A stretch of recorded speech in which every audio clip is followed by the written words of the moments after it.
તાપી જિલ્લાના વ્યારા શહેરના માલીવાડ વિસ્તારમાં સ્થિત પટેલ સ્ટ્રીટ ખાતે છેલ્લા 50 વર્ષથી વધુ સમયથી સતત માનવ સેવાના ધોરણે યોજાતા ભવ્ય નિઃશુલ્ક દમ અસ્થમા નિવારણ કેમ્પનું આ વર્ષે પણ સફળ આયોજન કરવામાં આવ્યું હતું.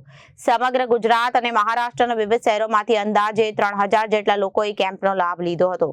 કેમ્પ માટે મધ્યરાત્રિથી દૂરથી આવેલા દર્દીઓ તેમના પરિવારજનો ટોકન મેળવી વહેલી સવારે 6 વાગ્યાથી દવા મેળવવા માટે લાઇનમાં ઉભા રહ્યા હતા.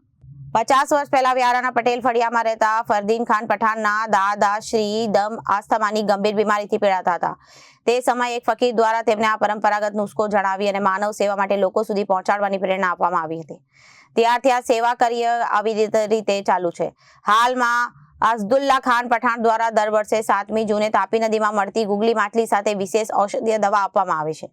આયોજનમાં મિલન યંગ ક્લબના સભ્યો સહિત પઠાણ એજાજ પઠાણ, ઝુબેર પઠાણ, મંસૂર ખાન, વસીમ મલેક, અબરાર મુલ્તાની સહિતના યુવાનો દવા તૈયાર કરવાથી લઈને દર્દીઓ સુધી પહોંચાડવાની તમામ વ્યવસ્થાઓ નિષ્ઠાપૂર્વક સંભાળે છે.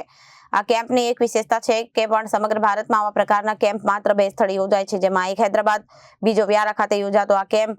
અને અહીં કોઈ પણ નાત જાત કે ધર્મ કે જાતિના ભેદભાવ વગર માનવતાના ધોરણે નિઃશુલ્ક સેવા આપવામાં આવે છે. Reporter Ashish Gavit, Janadesh news, Vyara.